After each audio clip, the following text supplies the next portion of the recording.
Hey guys, this is Carissa with Inky Fairy Designs, and I'm back on the Ranger Ink blog for another tutorial, and I'm excited about this one because I got to play in the new 6x6 Dina Wakley Media journal, which is this journal right here. It is her first white journal, so the other journals have black covers. This one has a white cover, and it is a 6x6. So it is the smallest journal, and it has a watercolor paper inside it, which I am so excited about. So I decided that I wanted to use the Scribble sticks to create my background today. And I am using cheddar and blushing to start my background. And I do end up pulling in a little bit of peacock later in the video. So I'm starting with one of the flat brushes from the Dina Wakley 4-pack of brushes, and I'm just laying down some clean water to dampen up the pages and kind of create a little swatch of color in the middle of my page. So to do that, when the water is, or when the page is damp, I'm going to add color directly from the Scribble stick, and you can see I use the flat end, and I just use my damp brush to pick up color there as if it was like a paint palette. That's kind of how I think about this technique in particular. And then I'm going to bring in cheddar, and you can see I didn't even wash my brush off or clean it off. I really wanted them to kind of just blend and move together. And I concentrate the color, the first color, blushing, I went all the way across the page because that's kind of the main color. I love that color, and that was kind of the main color that I wanted on my page. But I did want to bring a little bit of the cheddar, so I added that to about 3 areas just to draw the eye across the page. And then I decided that this is where I bring in the peacock color. And this is a cool color against the more warm tones of blushing and cheddar, and it really just kind of creates some contrast and really makes all of the colors pop, adding this cool color against the warm colors. Now all of these 3 colors come in set 2 of the Scribble sticks if you're looking for which set to get these particular colors in, but you can use any colors that you have and just create this line of color right in the middle of the page. I was really going for a journal page that embraced the white space, because if you guys know me or you follow me, you can find me on my blog at Inky Fairy Designs or on Instagram at Inky Fairy Designs. You guys know that white space is not generally something that I work well with. I tend to fill up every last bit of it with color. And I was really just trying to challenge myself while I played with this new journal and got a feel for how it handled watercolor.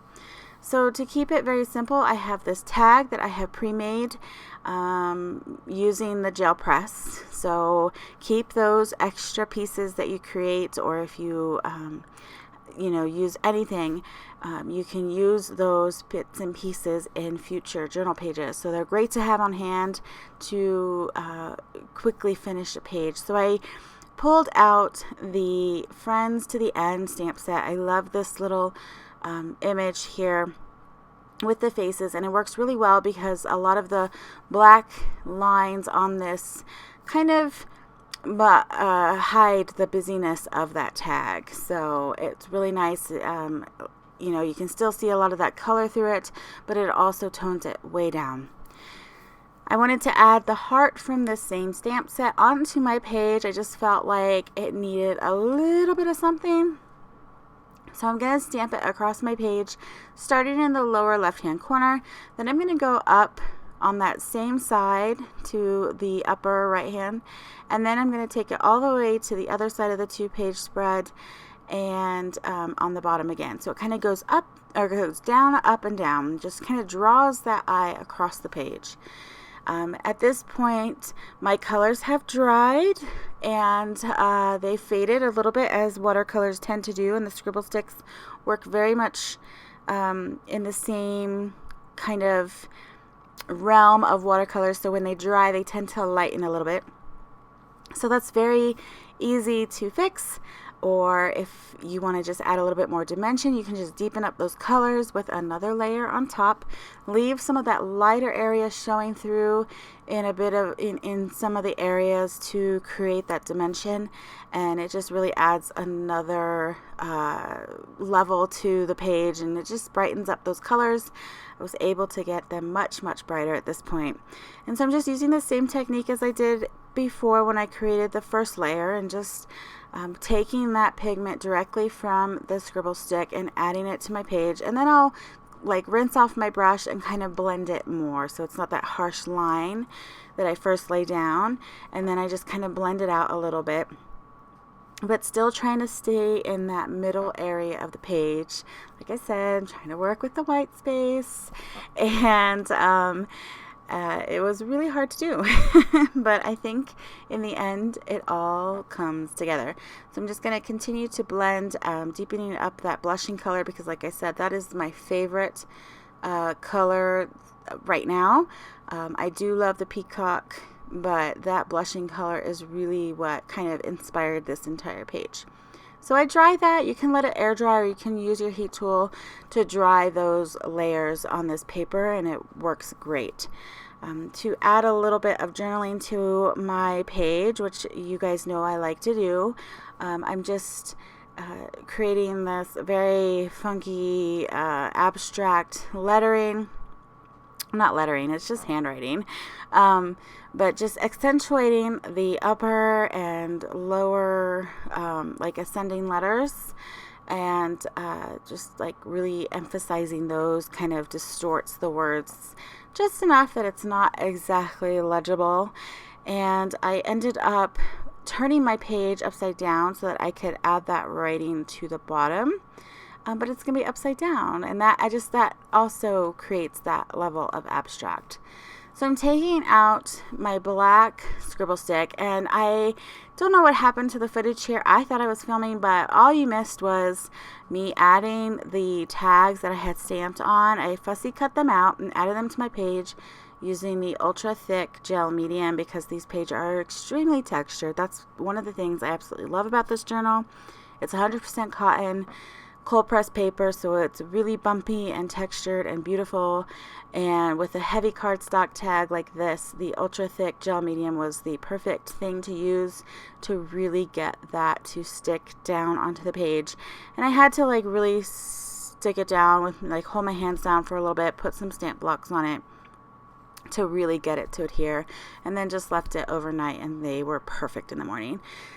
So I'm adding that Scribble stick, that black Scribble stick, around the edges just to kind of pop them out from the background, give them a little bit of dimension. And I really love the way the Scribble sticks move on this paper. They just really kind of blend out and activate really well with the watercolor or with the water, and it's really fun. I'm excited to experiment more with the Scribble sticks in this journal. I think for me personally, I will probably use it more for watercoloring, just because that's a medium that I really love. That's why I really love the Scribble sticks, to create those really loose backgrounds, but you could create the same effect with acrylic paints if you water them down. So now I'm just adding some words from the sticker sheet, the Tim Holtz stickers, clippings, I think, and just adding those to the tag, kind of figuring out where I want them to be positioned. And then I do use the regular gel medium. I like to do that even though they're adhesive. You know, there's a lot of texture on this tag from the acrylic paint and then the stamping. And so I like to add some gel medium down underneath the sticker and then over top the sticker. And it makes it a little bit slick, and they kind of move around a little bit, but if you just hold it in place for a little bit, they will start to bond to the tag or your journal page, and then it protects them, and it really makes them permanent to your page. You don't have to worry about that adhesive coming off and losing, you know, what could be, like, for me, this is kind of like the title of this spread. So now I'm going to water down some acrylic paint. This is the black acrylic paint, and I'm just going to water it down. Like I said, the white space, I just was like, it needed something. It needed something, but I didn't want to fill it up. I thought about adding some washes of water just to like the edges, or maybe framing it out with the journaling pen.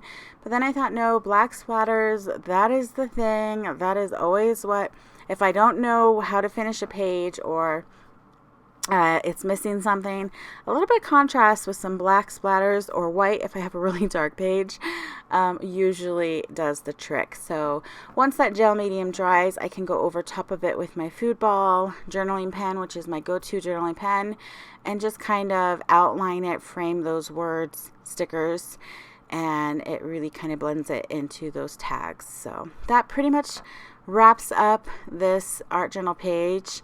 I hope you enjoyed it. You can see in this close up all of that texture that I'm talking about in these cotton pages of this journal. They're amazing.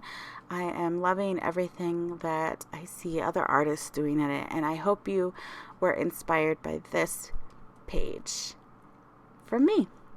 So thank you again to Ranger for inviting me back to share with you another tutorial. And you can find me on social media at Inky Fairy Designs. If you like this video, please give me a thumbs up, or give Ranger Ink a thumbs up if you're watching this on their YouTube channel. And hop over to my YouTube channel and follow me over there if you want to see more tutorials like this one. Until next time, stay inspired, be creative, and share that with others. Bye.